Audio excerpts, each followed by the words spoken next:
Dust clung to the air like old regret. The sun, a pale disk behind a layer of haze, offered no warmth as it hovered above the small, forgotten cemetery at the edge of the village. A narrow path cut through the weeds, leading to a single open grave.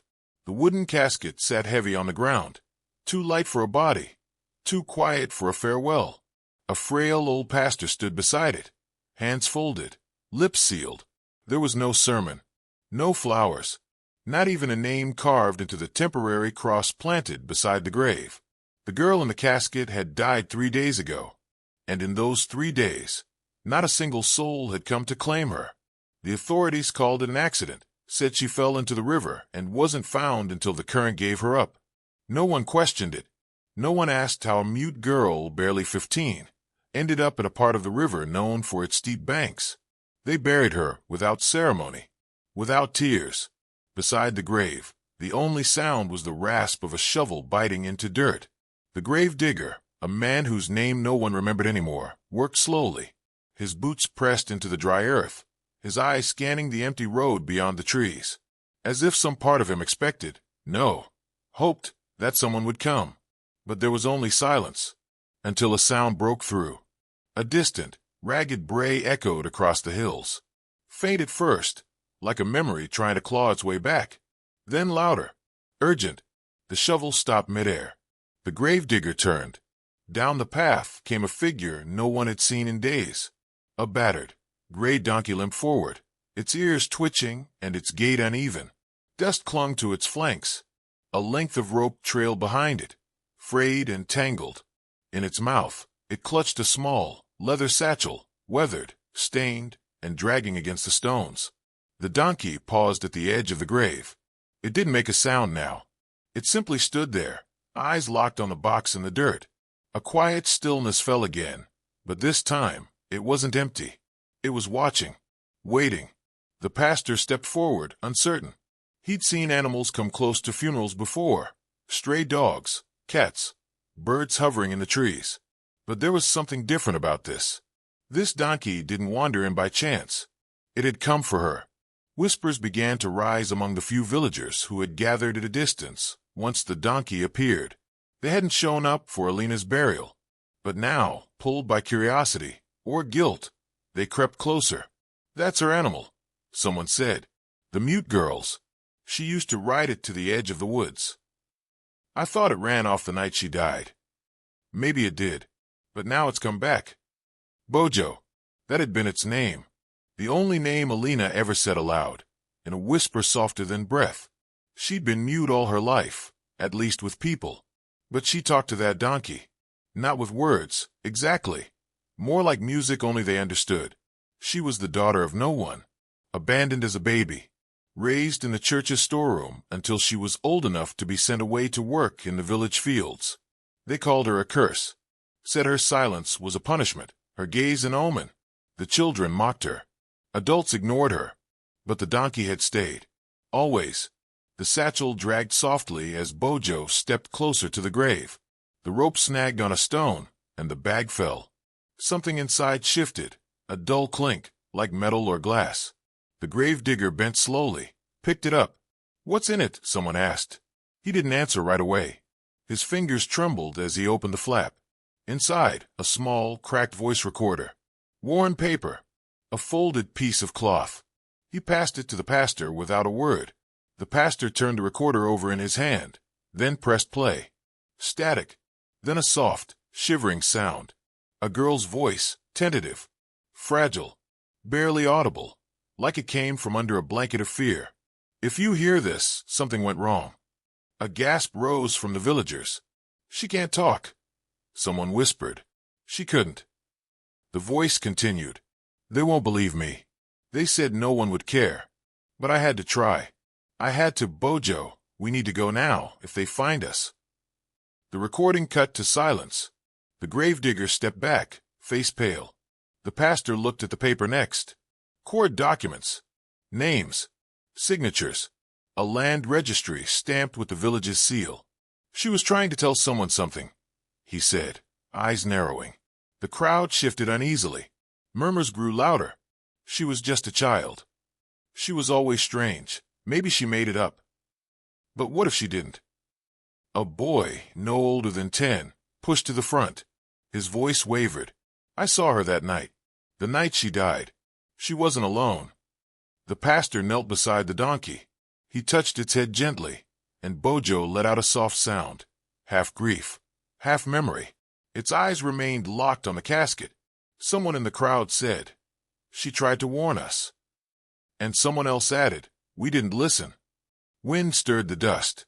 A single flower, long wilted, rolled across the ground and landed at the edge of the grave. Bojo took a step forward, and without prompting, lay down beside the wooden box, as if keeping vigil, as if refusing to leave again. The gravedigger glanced at the pastor. "We still bury her." The pastor nodded, but slower now. "Yes, but not like before." The gravedigger lowered the first shovelful of earth gently, like laying a blanket over a sleeping child. The villagers stayed. No one spoke, but no one walked away either. And as the casket disappeared beneath the soil, the donkey never moved. It had returned not just to mourn, but to finish what she'd started. And buried beneath that same earth wasn't just a girl. They had just buried the first piece of a truth no one had been ready to face. Bojo didn't leave the grave. Not that day, not that night. As dusk swallowed the cemetery in lavender shadows, the villagers dispersed in uneasy silence, casting backward glances at the donkey curled beside the mound of fresh dirt. The night air grew cold, but he didn't flinch. He lay still, as though guarding her soul, eyes barely blinking, ears twitching at every whisper of wind. Inside the pastor's modest home, the voice recorder sat on the table like a relic from a forgotten world. He stared at it, heart burdened with guilt, thumb hovering over the play button. He had known Alina since she was a child, knew her stillness, her gaze. He had watched her carry burdens no child should bear. But he had done nothing. The inspector, retired 5 years now, sat across from him. Elias Ram. Once feared, now ignored. He wore his years heavily, like a coat too soaked with regret to ever dry. His hands, once steady, trembled slightly as he picked up the folded documents from the satchel. "This isn't just a child's fantasy," Elias said. "These are copies of sealed village records, land transfers, false claims, signatures that don't match." The pastor nodded slowly. She knew something. She knew too much.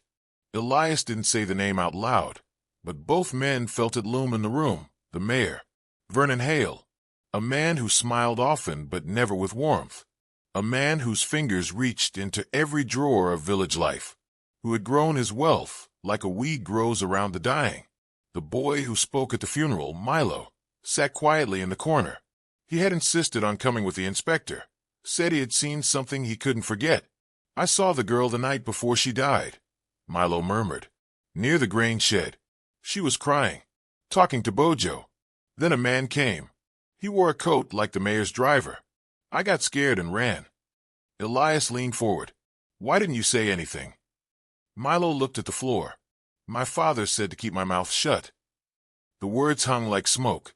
Outside, the wind picked up. The old bell in the church tower clanged once. Elias stood and looked out the window. The moonlight lit the path back to the cemetery, where the donkey's silhouette still hadn't moved. "I need to go back," Elias said. "There's more in that satchel." The pastor handed it to him. "Find the truth, even if it's too late." At the cemetery, Bojo's ears perked as Elias approached. His hooves shifted slightly, but he didn't rise. His eyes met Elias's, and something passed between them, an understanding, quiet and unspoken. Elias knelt, careful not to startle him, and reached for the satchel still lying near the base of the grave. The donkey let out a soft exhale, almost like a sigh. Inside the lining, Elias found a second envelope, sealed with wax. He broke it open, revealing a folded map with markings in red ink and a torn corner of what looked like a journal page. Asterisk, "They think I can't speak, so I can't fight. But I see everything. The land they stole, the signatures they forged, the money that disappears into black pockets. If I can't tell them, maybe Bojo can." Asterisk, it was Alina's handwriting. Careful, small, deliberate. A name was scribbled in the corner. C. Morvan. the last honest clerk in the village before he disappeared. Rumor said he'd moved to the capital. Others said he vanished because he refused to sign something he shouldn't have. Elias stood, his mind racing.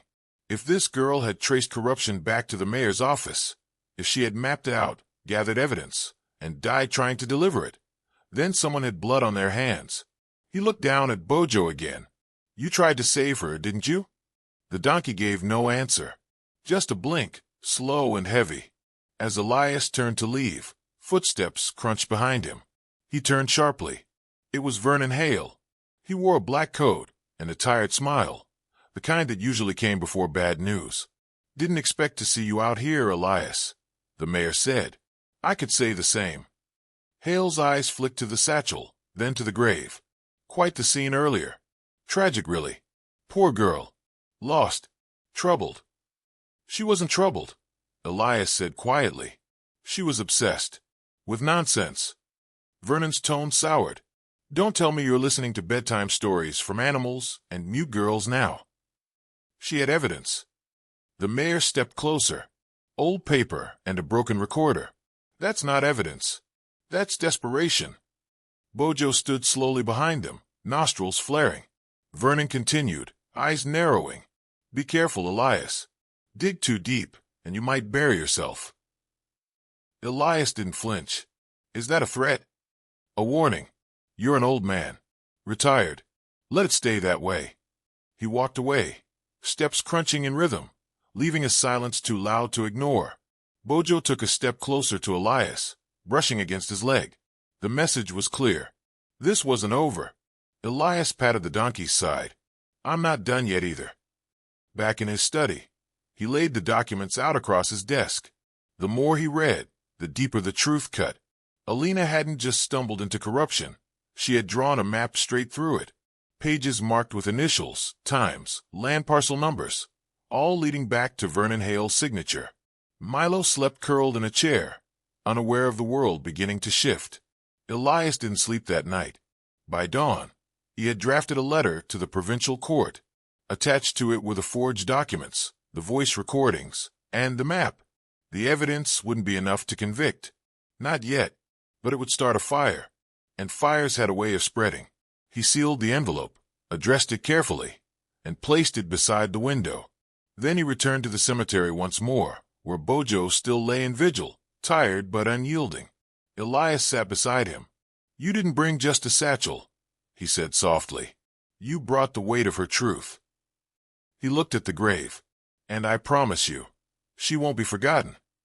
The wind carried his words like a vow. And somewhere beneath the earth, a girl who once had no voice was finally being heard.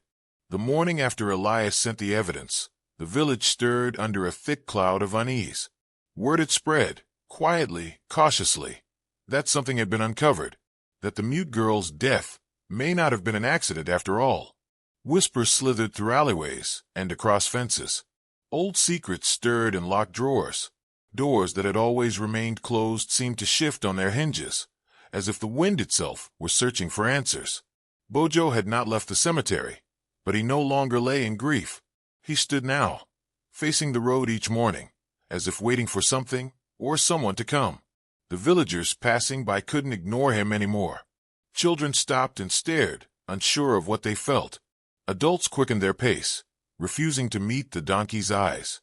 In the center of the village, the mayor's house stood as it always had, immaculate, imposing, and too quiet. Vernon Hale sat at his desk, jaw clenched, reading the letter he had intercepted. He didn't know how Elias had gathered the evidence, but it was damning enough to cause a stir. His hands trembled, not with fear, but with rage. He had spent years building his empire, buying silence, threatening the rest. He would not let it unravel because of a dead girl and a donkey. He picked up his phone and made a call.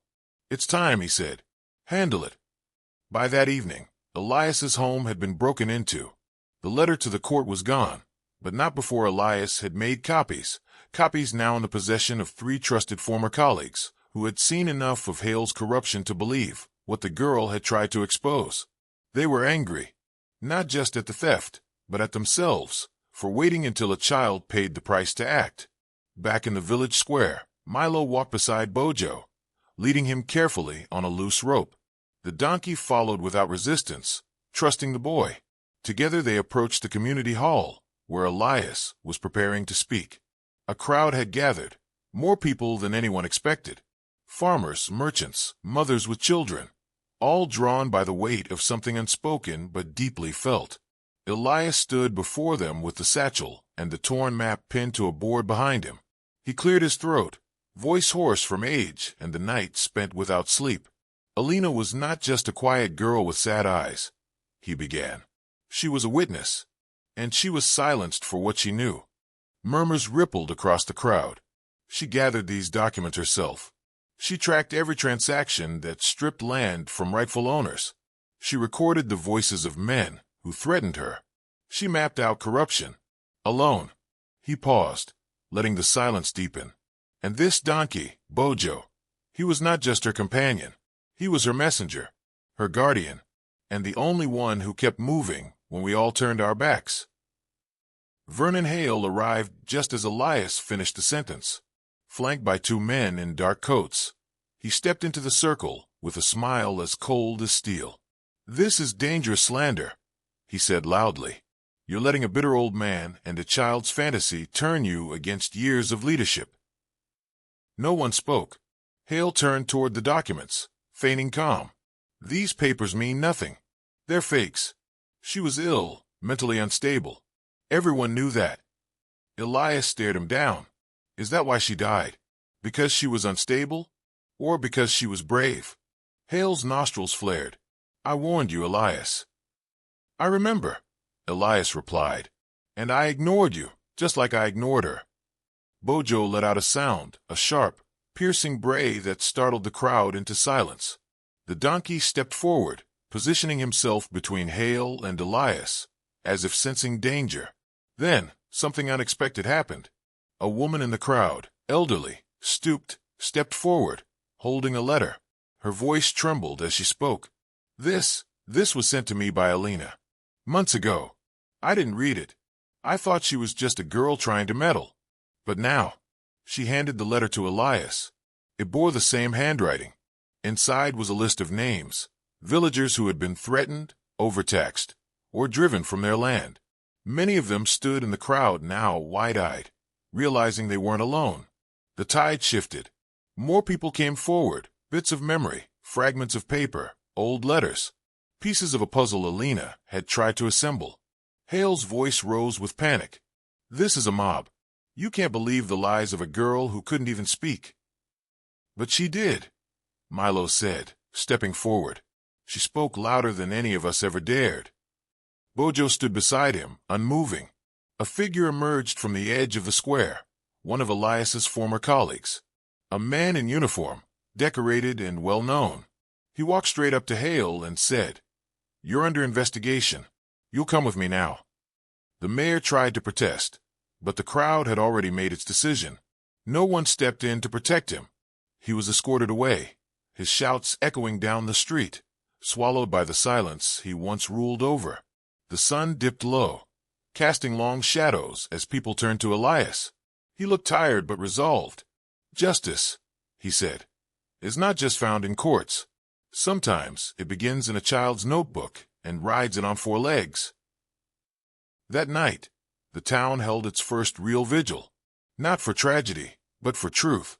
Lanterns lit the path to Alina's grave. Flowers lined the earth. Children left hand-drawn notes. And Bojo stood guard, proud and still. He had done what no adult dared. He had remembered, and because of him, they would never forget. The trial took place in a nearby city 2 weeks later. Vernon Hale, once the untouchable figurehead of the village, now sat hunched in a courtroom, stripped of the polished veneer he had worn like armor for decades. His expensive suit looked too tight, his hands restless. Beside him, his lawyer shuffled through folders, but the mayor barely heard him. His mind replayed the moment he was led away from the square. People he had ruled over with silent threats, now watching with a mixture of relief and disgust. Elias testified first. He stood tall, voice steady, presenting the documents recovered from Alina's satchel. Every detail was laid bare, land records falsified, bribes exchanged, and property seizures executed through forged consent forms. He spoke not as a bitter old man, but as a man who had finally remembered his purpose. He admitted his silence. He took responsibility for not protecting her when he should have. Then came the letters, passed from hand to hand since the night of the vigil. Dozens of them. Alina had sent them quietly, secretly, to people she trusted or hoped would listen. They hadn't then. They were listening now. The recording was played for the court. Her voice crackled through the speakers, haunting in its fragility. If they find me, tell them I tried. Bojo will know. In the courtroom, there was a long, breathless silence. Then the boy Milo was called. He wore his best clothes and walked with quiet determination. He told them what he saw. The man in the coat, the fear in Alina's eyes, the way she clutched Bojo's reins like it was her last hope. When asked why he hadn't spoken sooner, his voice caught. Because I thought no one would believe me. Just like no one believed her. Bojo waited outside the courthouse. He couldn't enter, but his presence was felt. People stopped to look at him, take photos, speak to him in soft tones. A journalist from the city wrote that the donkey seemed to understand more than most humans did. When the verdict came, it landed like thunder. Guilty. On all counts. Vernon's sentence wasn't just prison. It was the collapse of his legacy. Properties were seized, assets frozen, and formal apology issued on behalf of the village for its silence. But none of that undid the harm. None of it brought Alina back. Elias returned home changed. He no longer moved like a man weighed down by age. He spent his mornings with Milo, walking the trails Alina used to wander, teaching him what little he knew, how to ask questions, how to listen, how to notice the silence between people's words. The churchyard grave was replaced with a proper headstone, not marble, just smooth, white stone etched by hand. Alina. She spoke without words, and the world heard her. Villagers now visited often, not out of guilt, but out of respect. Children left flowers. Elders sat in silence. Some came to confess, not to a priest, but to the air, the earth, and the girl they had once ignored. Bojo changed, too. He no longer lingered at the grave, as if tethered to it. He walked freely through the village now. People fed him, stroked his back, talked to him gently. Yet his path always led him back to Elias's home, where he rested beneath the old fig tree in the yard. One afternoon, a letter arrived. It bore the seal of the provincial governor. Inside was an official decree recognizing Alina posthumously as a civilian hero for uncovering corruption and inspiring community transformation. It included a modest grant to fund an education center in the village for children like Alina, overlooked and unheard. Elias read the letter aloud in the village square. The people clapped quietly, many with tears in their eyes. Then he handed it to Milo, placing a hand on his shoulder. She started it. Elias said, voice firm, but it's up to the next generation to carry it forward. Milo nodded, proud but solemn. Bojo stood beside them, ears perked, tail still. Later that evening, the village held a lantern ceremony. Dozens of soft lights floated into the sky, drifting higher and higher until they looked like stars forming a path. People stood in clusters, watching in reverent silence. It wasn't a farewell, it was a promise. A young girl stepped forward from the crowd. She knelt beside Bojo and whispered something no one else could hear. The donkey blinked slowly, as if he understood. Then she placed a single sunflower at the base of Alina's headstone. Elias stood at the back of the gathering, his hands clasped behind him. The weight that had haunted him for years now felt lighter, not gone, but transformed. What began as a tragedy had become a reckoning, and from that reckoning, something fragile and powerful had emerged. A voice, one that had traveled through silence, carried by loyalty and love. As the lanterns faded into the horizon, a gentle breeze swept through the village. It carried laughter, soft and sweet, the kind that only lingers when peace has returned after a storm. In that moment, Bojo lifted his head to the stars, and for the first time in a long while, he closed his eyes not out of sorrow, but peace. If this story touched your heart, please consider subscribing. I bring true, heartfelt stories every day.